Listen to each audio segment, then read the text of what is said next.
예수를 믿으면 사람이 바뀐다고 합니다. 예. 그런데 예수를 믿고 사람이 바뀐다고 할 때 그 사람의 성격이나 기질이 바뀌는 것이 아닙니다. 예. 아무리 예수를 잘 믿어도 성격은 바뀌지 않습니다. 그 사람의 기질도 바뀌지 않죠. 저는 약간 우울질적인 기질이 있습니다. 예. 아마 평생 죽을 때까지 약간 이 우울해지는 이 기질은 바뀌지 않을 겁니다. 그리고 예수 믿는다고 해서 그 사람의 라이프 스타일이 바뀌는 것도 아닙니다. 예. 여러분, 예수 믿을 때 바뀌는 게 뭘까요, 그러면? 사람이 바뀐다고 했을 때? 그것은 마음이 바뀝니다, 마음이. 그러니까 마음이 바뀌고, 마음이 달라져야 정말 예수 믿게 되는 것입니다. 왜냐하면, 마음이 바로 진짜 나 자신이기 때문이죠. 그래서 우리가 예수 믿을 때 하나님은 진짜 우리 자신, 우리 마음을 바꾸십니다. 때문에 예수 믿기 전의 마음과 예수 믿은 후에 우리 마음은 완전히 다른 것입니다. 짧게 그것을 한번 살펴보면 예수 믿기 전에 우리 마음은 쉽게 말하면 닫혀있는 마음입니다. 닫혀있는 마음. 마음이 닫혀있다니까 잘 그려지지 않는데 여러분 마가복음 3장 5절을 보면 우리 마음이 닫혀있다라는 것을 예수님 이런 식으로 표현하시는데요. 우리 그거 한번 읽어볼게요.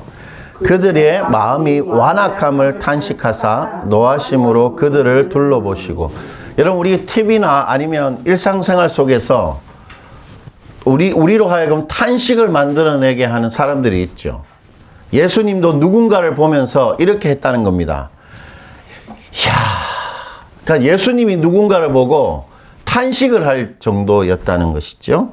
예수님은 어떤 사람들을 보고 탄식했습니까? 보니까 마음이 어떤 사람요? 완악한 사람입니다. 이 마음이 완악한 사람들은 어떤 사람이냐면 예수님께서 지금 기적을 행하셨어요. 소아마비 걸린 사람의 몸을 이렇게 말씀 한마디로 고치셨습니다. 그런 기적을 보고도 대부분에 뭘 느꼈을까요? 그런 기적을 보면 아, 저분이 하나님이구나 하는 그런 분명한 어떤 하나님의 되심에 대한 것을 확인할 수 있었을 것입니다. 그런데도 예수를 죽이려고 합니다. 그게 마음의 완악함이죠. 여러분 완악하다는 게 뭘까요? 완악하다는 거. 네? 완악하다는 게 뭘까요?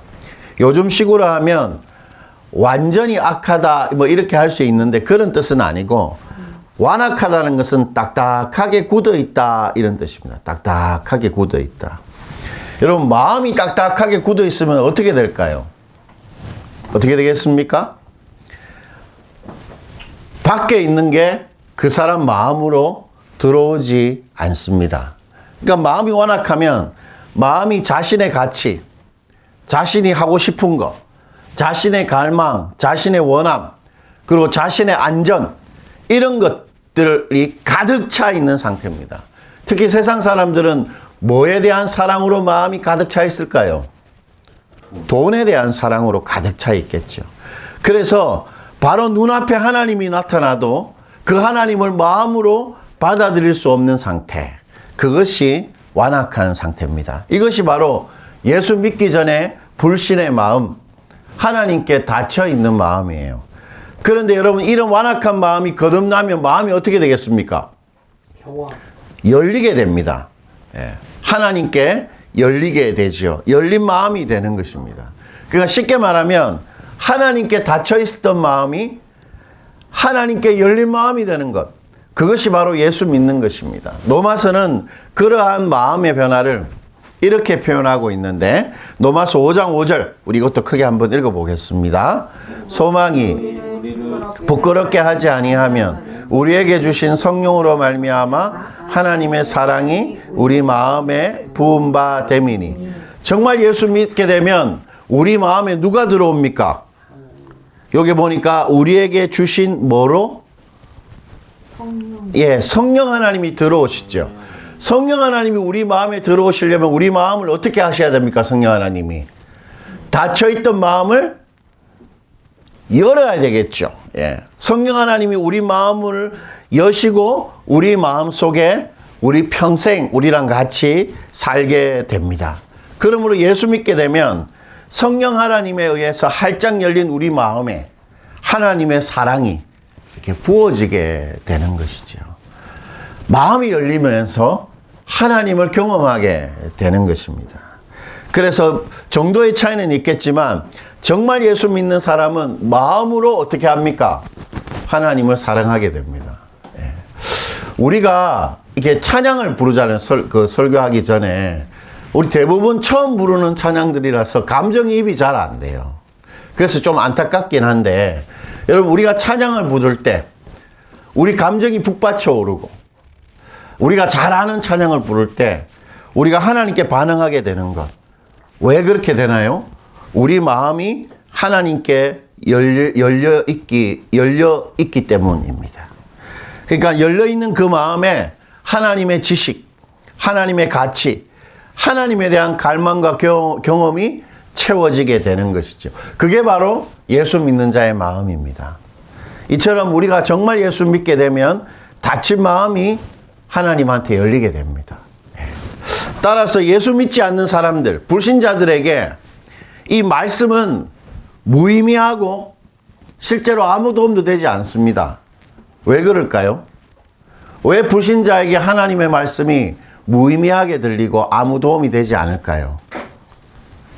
마음이 닫혀있기 때문이지요. 거듭나지 않은 불신자는 그 마음이 하나님께 닫혀있기 때문에 하나님의 말씀도 들어가지 않는 겁니다, 마음에. 그래서 혹 머리로 이해할 수 있어요. 아, 말씀이 이런 것이구나. 하나님이 이런 분이구나. 머리로 이해할 수 있어도 마음으로 전혀 깨달아지지 않는 것입니다. 여러분, 마음으로 깨달아지지 않으면 그 사람에게 그것이 아무런 의미가 없는 것이에요. 마음에 와닿지 않는 말씀은 재미가 없습니다.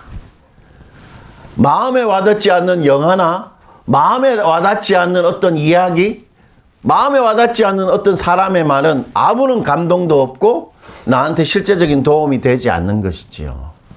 마음으로 들어오지 않는 말씀은 아무런 의미가 없는 거예요. 그래서 불신자에게 하나님의 말씀은 깨달아지지 않는 것입니다, 마음으로. 그래서 아무런 도움도 되지 않는 것이죠. 그래서 오늘 예수님께서 하나님의 말씀에 가장 중요한 특징을 말해 주시는데 그것이 바로 비밀입니다. 비밀. 예. 여러분, 저를 한번 보시겠어요? 하나님의 말씀의 특징은 비밀입니다. 비밀. 그거 처음 들어보셨죠? 우리 10절 우리 한번 읽어보시겠습니다. 오늘 본문 10절입니다. 우리 10절 한번 읽어볼게요. 예수께서 홀로 계실 때에 함께한 사람들이 12 제자와 더불어 그 비유들에 대하여 물으니, 이 비유가 뭡니까? 비유가 오늘 본문에 나오는 씨 뿌리는 자의 비유죠. 농부가 씨를 뿌렸더니 길가에도 뿌리고 돌밭에도 뿌리고 가시떨기밭에도 뿌리고 좋은 땅에도 뿌렸다라는 비유적으로 예수님이 하신 설교입니다. 그래서 비유에 대해 물었다는 말은 예수님께서 조금 전에 하셨던 그 비유, 씨 뿌리는 비유의 뜻, 그게 도대체 무슨 뜻인지를 제자들이 물었다는 것이죠. 그러자 예수님께서 이렇게 말하십니다. 11절인데요. 이 중요한 구절인데 우리 한번 읽어볼게요. 이르시되 하나님 나라의 비밀을 너희에게는 주었으나 외인에게는 모든 것을 비유로 하나니. 제자들이 그 비유의 뜻이 뭐죠? 말씀의 뜻을 해석해 주세요 라고 하니까 예수님께서 그 말씀의 뜻을 어떻게 바꾸어 표현합니까? 이르시되 뭐의 비밀을? 하나님 나라의 뭐요? 비밀이라는 것입니다. 즉 하나님의 모든 말씀의 뜻은 비밀이라는 거예요. 비밀, 하나님 나라의 비밀. 그러니까 저를 한번 보십시오. 이 성경 말씀의 모든 뜻은 하나님 나라의 비밀이다. 예수님께서 그렇게 말씀하십니다. 무슨 말입니까? 여러분, 비밀 있으세요? 비밀? 예. 비밀 있을 때 그 비밀을 누구한테는 말해주고 누구한테는 말해주지 않습니다. 그렇죠. 비밀이란 건 약간 그런 속성이 있죠. 예수님께서 비밀이라고 하셨을 때 하나님이 당신의 말씀의 뜻을 어떤 사람들에게는 알려주십니다. 예. 그런데 누군가에게는 딱 그걸 숨겨가지고 절대로 깨닫지 못하게 감추어 두신다는 거예요. 다시 말해 하나님이 이 성경 말씀을 사람들이 쉽게 깨닫지 못하도록 비밀로 봉합해 두셨다는 거예요. 그래서 우리가 말씀을 읽을 때 좀 힘든 겁니다. 집사님 최근에 말씀을 읽으면서 다 깨달아지지 않잖아요. 왜 그러냐면 말씀이 비밀이기 때문이에요. 그런 특징을 가지고 있습니다. 그렇다면 하나님은 누구에게 말씀의 뜻을 깨닫게 하시고 누구에게 말씀의 뜻을 계속 비밀로 하실까요? 다시 11절 한번 보십시오. 11절 제가 한번 읽어볼게요. 하나님이 누구한테 말씀을 숨기시는가? 이르시되 하나님 나라의 비밀을 누구한테는 깨닫게 해주십니까? 너희에게는 깨닫게 해주지만 누구에게는? 외인에게는 모든 것을 비유로 한다는 것입니다. 하나님이 말씀의 뜻을 깨닫게 해주는 사람들은 너희입니다. 대신에 비밀로 하는 사람들은 누구죠? 외인들입니다. 여러분, 하나님이 왜 그렇게 하실까요? 왜 말씀의 뜻을 외인들에게 은폐하실까요? 이유가 뭡니까? 그 이유를 알려면 예수님이 너희와 외인을 나누신 이유를 살펴보면 알 수 있겠죠. 여러분, 이 너희는 누구냐면 예수님이 홀로 계실 때 예수님을 찾아간 사람들입니다. 10절 다시 한번 보십시오. 10절 보시면 예수께서 뭐 하실 때? 홀로 계실 때. 홀로 계셨다는 건 뭐 했다는 말이에요? 설교하고 나서 예수님이 어떻게 하셨다는 거죠? 혼자 한적한 곳에 잠시 쉬고 계셨을 때, 설교를 끝나시고 함께한 사람들이 12제자와 더불어 뭘 물었습니까? 비유의 뜻을 물었죠. 여러분, 이들이 예수를 왜 찾아갔습니까? 혼자 계신데, 쉬고 계신데. 예, 그 비유의 말씀의 뜻을 알고 싶었기 때문입니다. 그러니까 씨 뿌리는 비유를 듣고도 그 뜻이 뭔지 몰랐던 것이에요. 그래서 예수님이 설교 마치고 혼자 앉아 계신데 찾아가서 예수님, 그 설교의 뜻이 뭡니까? 이렇게 물어봤다는 것입니다. 예수님은 하나님의 말씀을 정말로 알고 싶어 하는 사람을 너희라고 부르시고 그 말씀의 뜻을 가르쳐 주시는 것입니다. 그렇다면 외인은 어떤 사람들일까요? 외인은 10절에 의하면 외인은 예수님의 설교를 듣고 그게 무슨 말인지도 몰랐는데 그냥 집으로 돌아간 사람들입니다.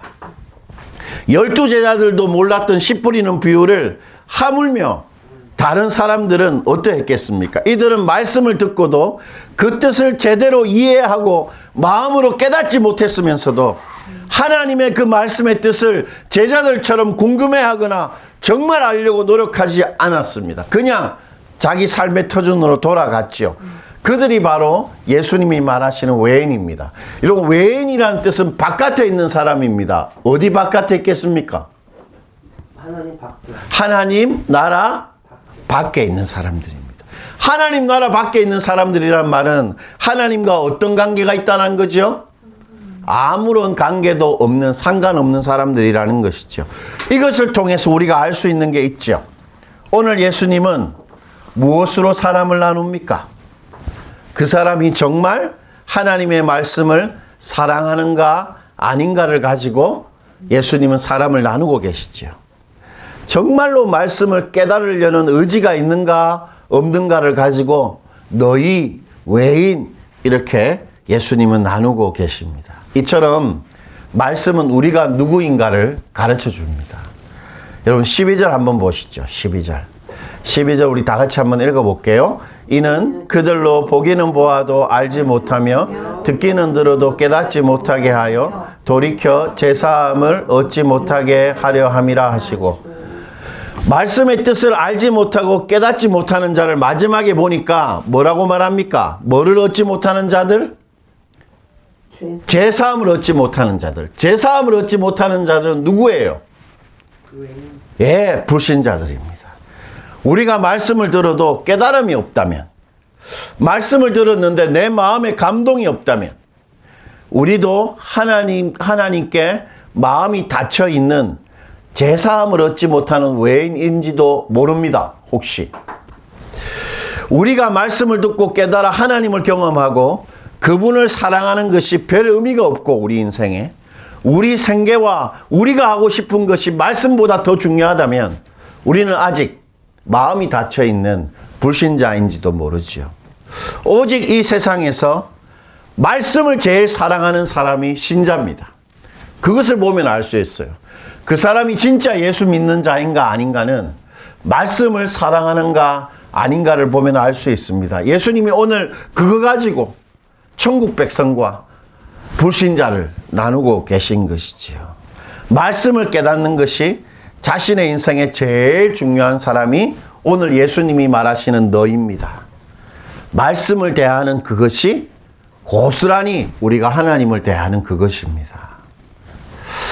여기서 우리는 성경 말씀의 가장 중요한 특징을 딱 마음에 아로새길 수 있습니다. 그것은 하나님의 말씀은 본래가 그 뜻이 감추어진 하나님의 비밀이라는 것입니다. 우리 그거 명심해야 됩니다. 비밀이다. 비밀이니까 우리 친구끼리 비밀이 있을 때 그 친구가 계속 나한테 와서 그게 뭔데 가르쳐줘. 그게 뭔데 가르쳐줘 하면 그 친구한테 가르쳐줍니까? 네. 예, 가르쳐주지요. 바로 그런 뜻입니다. 하나님의 말씀은 진리를 정말 사랑하고 그 뜻을 정말 알고 싶어하는 사람에게 성령 하나님에 의해서 깨달아지는 감추어진 비밀입니다. 가르쳐달라고 계속 조르면 반드시 가르쳐주시는 비밀입니다. 때문에 말씀에 대한 애정과 말씀에 대한 집중 없이 그냥 들으면 그냥 말씀은 좋은 이야기가 밖에 안 됩니다. 말씀의 뜻에 대한 애정 없이 감추어진 뜻은 깨달아지지 않기 때문이죠. 그러므로 애정이 있어야 돼요. 궁금해야 됩니다. 그래야 깨달아질 수 있는 것이죠. 여러분, 비밀이라는 것은 숨기는 거죠. 공개하지 않는 것입니다. 또는 내 속에 딱 감추어지고 있는 속내입니다. 그러나 예수님이 말씀하신 비밀이라는 것은 아주 특이합니다. 이 비밀은 본래가 공개하기 위해서 숨겨둔 비밀이에요. 그거 한번 살펴볼게요. 21절입니다. 예수님이 하나님의 말씀의 비밀의 특징을 이런 식으로 표현하는데 한번 읽어볼게요. 21절. 또 그들에게 이르시되 사람이 등불을 가져오는 것은 말 아래에나 평상 아래에 두려 함이냐 등경 아래에 두려 함이 아니냐. 여러분, 여기 등불은 뭘 상징할까요? 말씀이 밝히 드러나는 말씀의 뜻을 의미하죠. 등불은. 여러분, 등불은 어디다가 둡니까? 높은 데다가 둔 이유가 뭐죠? 사람들이 다 볼 수 있도록 하기 위해서죠. 그래서 바가지 밑에다가 등불을 두는 사람은 없고 침대, 평상 밑에다가 등불을 두는 사람은 없어요. 높은 데다가 두게 되어 있습니다.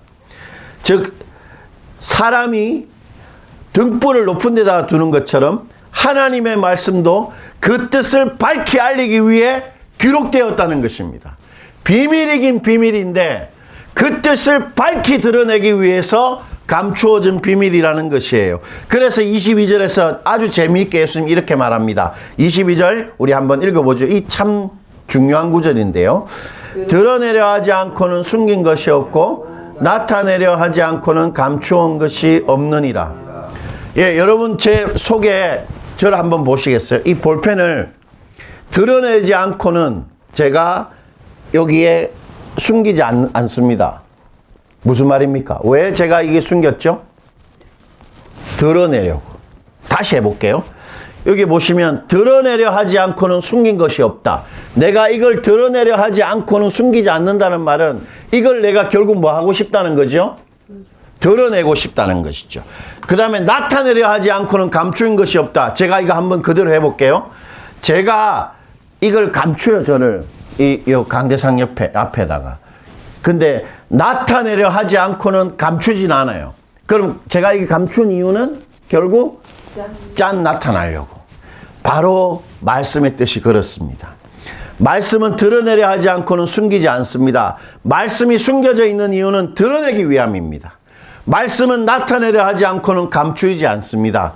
말씀이 감추어진 이유는 결국 나타내기 위함입니다. 자, 여러분 한번 생각해 보십시오. 말씀은 비록 감추어진 비밀이지만 반드시 드러나고 나타내기 위해 숨겨진 비밀입니다. 말씀은 비록 감추어져 있어서 우리에게 깨닫기가 까다롭고 묵상하기가 참 어려운 것입니다. 그러나 말씀은 성령에 의해 마음이 열린 우리 그리스도인에게는 그 귀한 뜻과 진리가 반드시 드러나고 깨달아지게 되어 있습니다. 이것이 우리의 소망이죠. 어떤 말씀을 대하든지 말씀이 반드시 숨겨져 있지만 우리에게 깨달아진다는 소망, 그 확신을 가질 수 있는 것이죠. 자, 그렇다면 마지막 질문인데, 말씀에 숨겨진 뜻이 언제 밝히 드러나고 나타나겠습니까? 반드시 드러난다고 했는데 24절입니다. 24절에 예수님께서 말씀이 깨달아지는 법칙, 말씀이 깨달아지는 방식이 뭔지 밝히 말해주는데요. 정말 중요한 구절이죠. 우리 한번 읽어볼게요. 또 이르시되 너희가 무엇을 듣는가 스스로 삼가라. 너희의 헤아리는 그 헤아림으로 너희가 헤아림을 받을 것이며 더 받으리라. 말씀의 뜻이 이렇게 깨달아지는 방법은 첫 번째 스스로 뭐 하는 겁니까? 삼가는 거고, 두 번째는 뒤에 나오는 거 뭐죠? 헤아림입니다. 스스로 삼가다는 말은 주의해서 듣는 거예요. 주의해서 듣는 게 뭐죠? 이런 마음입니다. 아, 지금 하나님이 나에게 비밀을 밝혀 주시겠구나. 하나님이 말씀하시겠구나. 이 성경 말씀은 하나님의 숨결이 있는 말씀이구나. 나는 지금 하나님 앞에 있다. 그런 마음 중심을 말합니다. 그게 주의해서 듣는 거예요. 그렇다면 주의해서 들을 때 예수님 어떻게 하라고 구체적으로 말해 주십니까? 헤아려 들으라고 말하죠. 여러분, 헤아려 듣는 게 뭐예요? 좀 어렵죠? 이 헤아려 듣는다는 말은 측량하다라는 것입니다. 측량하다. 메트론이라는 말을 번역한 것인데 측량하는 것입니다. 여러분, 측량하는 거 본 적 있죠? 우리 장현 집사님은 측량에 대해서 좀 아실 것 같은데. 측량. 측량할 때 반드시 필요한 게 뭐예요? 자, 그 다음에 도구가 필요하죠. 도구. 왜 도구가 필요합니까? 기준을 삼기 위해. 정확하게 재기 위해서죠. 그러니까 자 같은 거, 그 다음에 여러 가지 요즘에 뭐 최신 도구들을 가지고 그 공간과 그 물건의 깊이와 높이와 길이와 넓이를 아주 정확하게 재는 것입니다. 예수님이 바로 그렇게 측량하라고 말씀하십니다. 말씀을 정확하게 측량하라는 거예요. 무슨 말이지요? 네가 사용할 수 있는 모든 수단을 동원해서 말씀을 궁금해하고 그것을 깨닫기 위해서 애를 쓰라는 것입니다. 말씀의 뜻을 정말 알기 위해 애를 쓰고 물어보고 내가 할 수 있는 최선을 다하라. 예수님 그렇게 말씀하십니다. 그러면 어떻게 된다고요? 말씀의 뜻이 알려지게 될 것이라는 것이죠. 제가 전도사 때 설교 준비하는 게 너무 어려웠어요, 저는. 그래서 너무 고생스럽게 설교 준비를 했습니다. 그런데 하루는 거라사 지역에 강인에 대한 이야기, 무덤 사이에서 미친 사람이 막 이렇게 소리를 지르고 돌아다니는 것을 예수님께서 잠잠하게 하신 그 사건을 본문으로 준비하고 있었을 때입니다. 그런데 이 더러운 귀신이 돼지떼에 들어간 것이 도무지 이해가 안 되는 거예요. 여러분 한번 생각해 보십시오. 많은 선택지가 있는데 왜 군대 귀신이 돼지떼에 들어가고 싶었을까요? 집사님, 왜 그럴까요? 그게 해석이 안 되는 거예요. 그래서 주석을 찾아봐도 돼지떼에 들어간 이유가 아무도 설명을 해놓지 않은 거예요. 그래서 설교를 준비하지 못하고 오전에 멈췄습니다. 먹고 자고 그런 단순한 생활만 해서? 그러니까 그렇게 많은 생각을 한 왜 그런지 아무리 생각해도 내 마음이 시원하게 해석이 안 되는 거예요. 그래가지고 하루 종일 준비도 못하고 계속 그 생각만 하고 있다가 화장실 문을 저녁 먹으려고 화장실 문을 딱 열었는데 깨달아졌어요. 왜냐하면 돼지가 더럽기 때문입니다. 돼지는 더러우니 만지지 말라 하나님 말씀하셨어요. 그러니까 더러운 군대 귀신이 그 더러운 돼지떼에게 들어간 것입니다. 구속받기 싫어서. 예, 그러니까 제가 그것을 해석하고 그 본문이 쫙 풀어지고 깨달아지는 거예요. 바로 그런 것입니다. 정말로 알고 싶어하면 반드시 깨달아지는 것이 하나님의 말씀입니다. 비밀이지요. 그래서 25절에 이렇게 약속합니다. 이건 약속인데요. 우리 말씀에 대한 하나님의 약속, 크게 한번 읽고 마무리합시다. 있는 자는 받을 것이요 없는 자는 그 있는 것까지도 빼앗기리라. 있는 게 뭡니까? 믿음, 말씀, 궁금해하는 게 있는 거. 내가 말씀을 정말 알고 싶어하는 게 있는 자는 뭐를 받습니까? 보고, 깨달음을 받습니다. 그런데 말씀을 알려고 하는 그 중심이 없는 자는 이전에 깨달은 것까지 어떻게 돼요? 뺏깁니다. 말씀을 헤아려 듣는 것이 있는 자는 그 비밀이 계속 알려지고 깨달아질 것이지만 그러한 애정이 없는 사람은 계속 말씀을 깨닫는 게 멈추어질 것이다. 예수님 그렇게 약속하고 있는 것입니다. 말씀을 맺겠습니다. 결국 태도의 문제입니다. 말씀을 대하는 우리의 태도. 모든 것은 사실 성경 말씀을 우리가 어떤 마음가짐과 어떤 자세로 대하는가의 문제입니다. 왜 그럴까요? 우리 마음이 이미 어떻게 되었기 때문에? 열려 있기 때문입니다. 우리가 마음이 아무리 열려 있어도 말씀을 궁금해하지 않으면 그 열린 마음에 깨달아진 말씀이 들어가지 않는 거예요. 우리는 이미 열려 있기 때문에 궁금해하기만 하면, 정말 애정을 가지고 말씀을 깨달으려고 하기만 하면 반드시 말씀은 깨달아지는 것입니다. 여러분, 그러므로 내가 지금 듣고 있는 말씀이 무엇인지 정말 알고 싶어 하는 그런 애정을 가지고 하나님의 말씀을 대합시다. 마치 하나님의 얼굴을 대하듯 그렇게 하나님 앞에 비밀을 가르쳐 주세요. 이 말씀의 뜻이 뭡니까, 하나님? 그렇게 물어볼 때 성령 하나님께서 반드시 우리에게 말씀을 가르쳐 주실 것입니다. 말씀이 깨달아지면 어떻게 될까요? 살아있는 말씀이 우리로 하여금 이 땅을 살아갈 힘, 아무리 삶이 어려워도 말씀이 깨달아지면 그 하나님의 힘으로 우리가 이 땅을 살아갈 수 있게 되는 것이죠. 그러므로 우리가 마음이 열려 있다는 거 잊지 말고 늘 말씀을 궁금해하는 그런 여러분 되시기를 축원드립니다.